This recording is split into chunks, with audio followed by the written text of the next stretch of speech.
पण या ठिकाणी सुरू केलेल्या आहेत।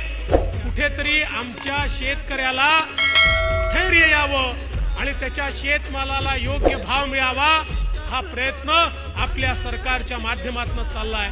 आणि एवढंच नाही, लवकरच आम्ही केंद्र सरकारमध्ये पियुष गोयल यांच्यासोबत बैठक घेतोय। आमच्या सोयाबीनचा भाव वाढला पाहिजे, आमच्या कापसाचा भाव वाढला पाहिजे, याकरता देखील केंद्र सरकार सोबत बैठक घेऊन आमच्या शेतकऱ्याला जो काही माल त्याच्याकडे आहे त्या माध्यमातून उचित दिलासा मिळाला पाहिजे, अशा प्रकारचा प्रयत्न आपण करतो।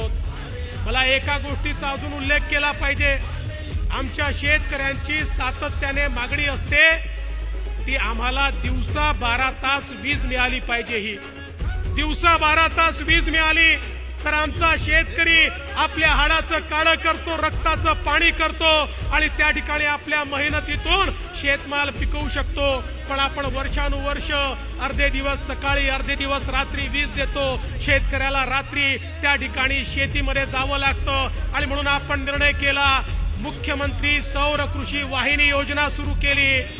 आता या योजनेच्या अंतर्गत कृषी वाहिनी आपण सोलरवर करतोय आणि या माध्यमातून आमच्या शेतकऱ्यांना दिवसा 12 तास अखंडित वीज ही 365 दिवस आपण देण्याचा निर्णय घेतला। आणि मला आनंद आहे, पहिल्याच टप्प्यामध्ये बीड जिल्ह्यातल्या जवळपास 30% फिडरचं टेंडर हे आम्ही काढलेलं आहे। पुढच्या 3 महिन्यात अजून 30% फिडरचं आम्ही टेंडर काढू आणि पुढच्या वर्षापर्यंत बीड जिल्ह्यातल्या सगळ्या फिडरवर आम्ही सोलरायझेशनचं काम सुरू करू।